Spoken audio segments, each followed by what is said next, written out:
Bonjour et bienvenue dans la pause décoloniale, l'émission podcast des femmes de Kanak et Nouvelle-Calédonie qui parlent de leur lutte, conversent avec des femmes d'ici et d'ailleurs, formulent, reformulent la décolonisation et déconstruisent le système dominant.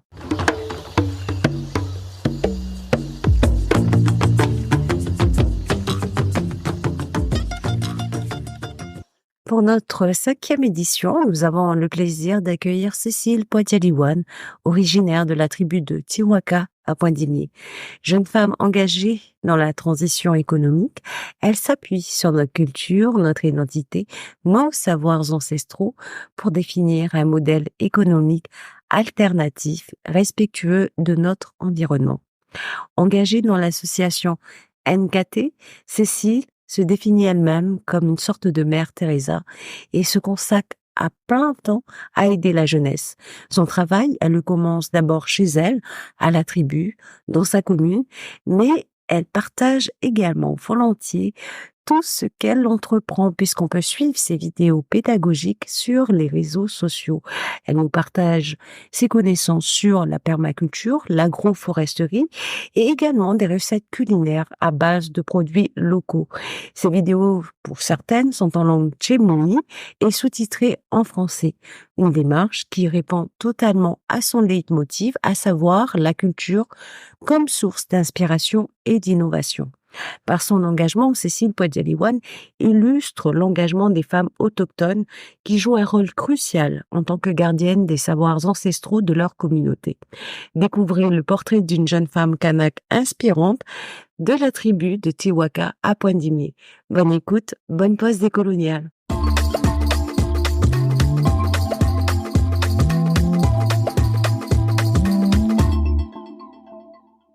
Cécile Poitialiwan, bonjour. Merci d'avoir accepté l'invitation de la pause décoloniale. C'est un honneur de vous recevoir aujourd'hui. Boyurawe et olé pour l'invitation. Vous faites partie des femmes kanak dont je découvre l'engagement au sein de sa tribu, de son village et pour aider les jeunes. Vous mettez 100% de votre énergie au service des autres. D'ailleurs, vous vous décrivez comme une sorte de mère Teresa.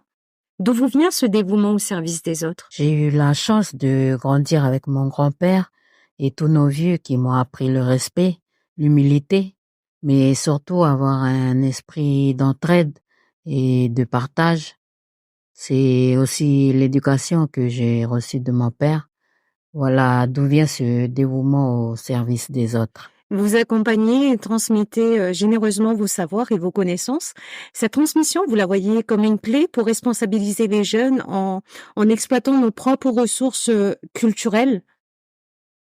Cette transmission est faite pour que nos jeunes se reconnectent à nos racines et découvrent les savoirs et les traditions ancestrales de notre culture afin d'en être fiers et surtout de se responsabiliser pour exploiter au mieux nos propres ressources culturelles. Est-ce que le message derrière cette démarche, c'est de dire que notre culture, notre identité, c'est une source d'inspiration pour le développement économique et non un handicap? Mon message, c'est de dire que nous avons une culture, une identité, donc soyons fiers d'être qui nous sommes et de porter un nom kanak. Certaines de vos vidéos sont en langue tchémoï. Est-ce qu'on peut dire que votre engagement se manifeste également à travers la valorisation de cette langue? Mon engagement se manifeste aussi à travers la valorisation de ma langue, qui est le tchémoui, car cela me tient à cœur de la transmettre pour la sauvegarder et ne pas la perdre. Parce que la langue fait partie de notre identité. C'est avec notre langue que nous différencions nos airs, mais aussi parce que c'est un patrimoine linguistique que nous devons sauvegarder pour nos futures générations. Je découvre toujours sur votre page personnelle Facebook que vous travaillez avec l'AILCA, l'Académie des langues kanak. Pourquoi ce partenariat et comment collaborez-vous ensemble? En tant que locutrice de la langue tchémoui, Madame Anna Djemene m'a approché pour transcrire un chant en tchémoui pour animer la page de l'Académie des langues kanak. C'est suite à ce travail que m'est venue l'envie de réapprendre et d'apprendre à transcrire le Tumui. C'est comme ça que nous avons commencé à travailler ensemble. À titre d'information, le premier JT en langue Tchimoui, c'était en 2019, avec comme invité Monsieur Didier Poadialiwan, membre du 15e et 16e gouvernement. Vous êtes une membre active de l'association NKT. Pouvez-vous nous parler rapidement de cette association, de ses valeurs et des actions que vous menez? L'association NKAT veut dire Nampon Kendje, Amour Renye, en langue Paichi et Tchimoui, traduit en français par notre pays. Elle a été créée en 2020 par son membre fondateur, Monsieur Didier Poadialiwan, qui était président à cette époque. Mais après son décès il y a 2 ans, notre président actuel, Monsieur Roger Prantier-Guy Galaï, a repris le flambeau. Et où est basée l'association? Elle est basée sur la tribu de Tiwaka, commune de Poindimier. Quelles sont les valeurs sur lesquelles repose votre association? Pour inciter à l'entrepreneuriat et à l'émergence de nouvelles activités, pour contribuer à une nouvelle économie plus inclusive et respectueuse de l'environnement. Vous intervenez sur Poindimier même et auprès de qui en général? Auprès de particuliers, d'associations, des écoles, mais nous sommes aussi sollicités par d'autres communes. Nous intervenons sur 6 thématiques: le café, le cacao, la vanille, l'apiculture, la permaculture et l'agroforesterie. Et qui anime ces ateliers? Nos ateliers sont animés par des personnes ressources qui sont eux-mêmes producteurs dans les systématiques citées. Et quels sont les projets de l'association pour cette année? Cette année, nous voulons passer à un autre niveau, celui de la transformation de nos produits. Comment se passent les ateliers, les journées que vous organisez? Quel message vous faites passer? À travers nos différentes journées et ateliers, nous voulons faire de l'éveil de conscience sur l'importance de retourner à un mode de vie plus simple, plus authentique et plus en accord avec les cycles naturels afin de cultiver notre propre nourriture en symbiose avec les éléments tout en respectant les équilibres naturels. Vous vous inscrivez vraiment dans l'éducation à l'autonomie alimentaire déjà, en adoptant des pratiques durables et respectueuses de l'environnement dans les aspects de notre vie quotidienne. Cécile, j'aimerais qu'on revienne sur votre engagement pour la préservation de la langue tchémoui, un projet qui vous tient à cœur et pour lequel vous collaborez avec l'Académie des langues kanak, l'ALK. On va justement écouter la berceuse qui a été enregistrée par l'ALK et mise en ligne sur sa page Facebook. Il s'agit de la berceuse au bord de la rivière. Et cette berceuse, c'est vous qui la chantez et c'est aussi vous qui avez aidé à la transcription pour la vidéo de l'Académie des langues kanak. On l'écoute. Ego jeje moi evira beye rabebwagenu adane wiya ebuleni mere erabemiyadan erabemiyanyembireni mere ego jeje moi ebulura ni yunga bwahaima ke hamiden ebuleni mere erabemiyadan erabemiyanyembireni mere ego jeje moi ni me ni wi wa undra due ateat e bule ni mere e rabe mi adan e rabe mi anyembire ni mere. Et où Njenja et moi, qui veut dire au bord de la rivière en langue tchimoui. Cette berceuse a été collectée auprès de vous, Cécile Poitialiwan, par Anna Djemene de l'Académie des langues kanak. Cette berceuse est disponible sur la page Facebook de l'ALK et vous avez la transcription en tchimoui et aussi la traduction en français en sous-titrage. Elle parle de quoi cette berceuse, Cécile? Cette berceuse, c'est un chant que les mamans chantaient pour que les enfants s'endorment, d'où son nom Ololo, qui signifie bercer. La berceuse parle d'une promenade au bord de la rivière, du fait de se coucher dans l'herbe et écouter le vent chanter, ainsi que les oiseaux. D'ailleurs, pour ceux et celles qui veulent apprendre à chanter en tchimoui, la vidéo du chant a été publiée le 7 juin 2023 sur la page Académie des langues kanak. Cécile, est-ce que vous pouvez nous relire la berceuse et la traduire pour nous en français, s'il vous plaît? Le titre du chant, c'est Egonjinjaimwa, au bord de la rivière. Refrain. E wulehanimere, e rambemiandan, e rambemianyembirenimere. Je me suis couché dans l'herbe, j'écoutais le vent, j'écoutais chanter l'herbe des champs. Couplet 1. Egonjinjaimwa, e wirambeye, rambemwaganu, andan wiya. Au bord de la rivière, m'en allant promener, l'eau était si claire et le vent léger. Couplet 2.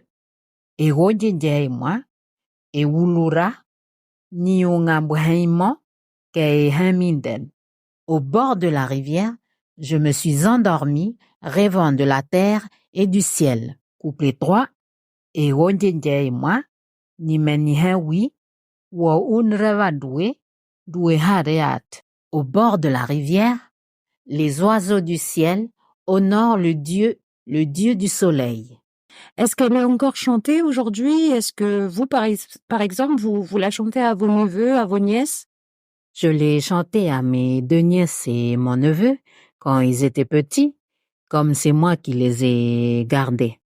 Ceux qui chantent encore cette berceuse, c'est les grands-mères et les tantines. Maintenant, je ne sais pas si les jeunes mamans le chantent toujours aux enfants. Aujourd'hui, il y a combien de locuteurs de tchimoui? Selon les études menées par l'ISE en 2019, il y aurait 2234 locuteurs tchimoui. Pour rappel, cette langue est parlée dans 16 tribus, mais je pense qu'il n'y a plus autant de locuteurs, d'où l'intérêt de faire ce travail de transmission sur notre patrimoine linguistique. Vous avez dit 16 tribus? C'est lesquelles?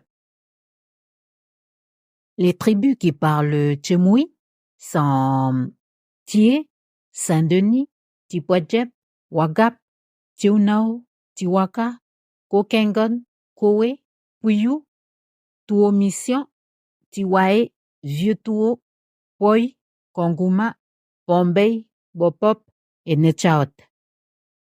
Vous avez dit que grâce au dictionnaire de tchimoui élaboré par Jean-Claude Rivière, vous avez découvert des mots qui ne sont plus utilisés aujourd'hui. Vous pouvez nous donner des exemples? Je vais vous donner 2 exemples. Un exemple tout simple. Pour dire les ailes de Roussette, les vieux disaient Irohomanjo. Maintenant, on dit Uimanjo. Iroho, c'est l'ancien mot que nos vieux employaient pour dire les ailes de Roussette ou les ailes des oiseaux. Un autre exemple, pour dire bateau, les vieux disaient Ong.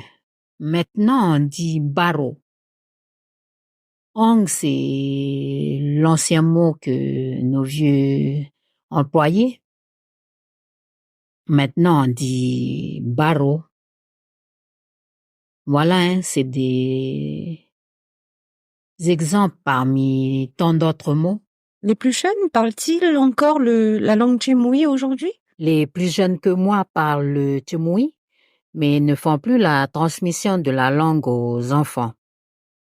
D'ailleurs, il y a eu des enfants comme des adultes qui m'ont interpellé sur le fait qu'ils voulaient apprendre le tchemoui.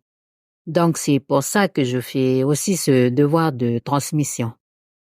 Et selon vous, qu'est-ce qu'il faudrait mettre en place pour apprendre, réapprendre le tchimoui et augmenter le nombre de locuteurs?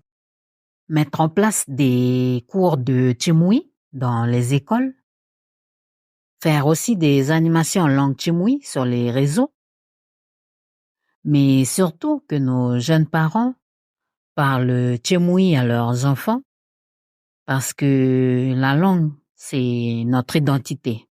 Cécile Poitialiwan, on arrive au terme de cet échange. Ce fut un plaisir de vous avoir en entretien pour la pause décoloniale.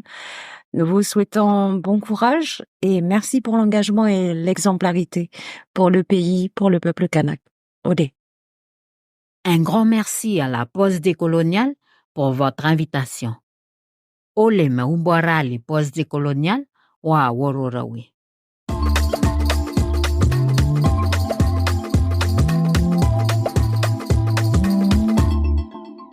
C'était une interview de Cécile Poitialiwan, originaire de la tribu de Tiwaka à Pointe-d'Imier. Jeune femme engagée dans la transition économique, elle s'appuie sur notre culture, notre identité, nos savoirs ancestraux pour définir un modèle économique alternatif, plus inclusif et respectueux de notre environnement. Cécile nous a parlé de l'association NKT, fondée en 2020 par Monsieur Didier Poitialiwan et dont les objectifs sont d'inciter à l'entrepreneuriat, promouvoir une nouvelle économie plus inclusive. NKT intervient dans les domaines du café, du cacao, de la vanille, de l'apiculture, de la permaculture et de l'agroforesterie. Cécile nous a également parlé de son engagement pour la préservation de la langue tchemoui. Elle travaille d'ailleurs en collaboration avec l'Académie des langues kanak, pour qui elle a transcrit une berceuse que nous avons eu le plaisir d'écouter et d'en avoir la traduction. Par son engagement, Cécile Poitialiwan illustre l'engagement des femmes autochtones qui jouent un rôle crucial en tant que gardiennes des savoirs ancestraux de leur communauté. Les femmes autochtones dans le monde transmettent les langues, les traditions, les connaissances médicinales et environnementales de génération en génération. Encore merci à Cécile Poitialiwan d'avoir répondu au micro de la pause décoloniale. C'est la fin de cette 5e édition que vous pourrez retrouver sur la page Facebook et la chaîne YouTube de la pause décoloniale. Merci à vous, auditrices et auditeurs. Merci à Radio Jido pour sa confiance. Et on se retrouve dans 15 jours, toujours jeudi, à 13h30 pour une nouvelle pause décoloniale. À bientôt.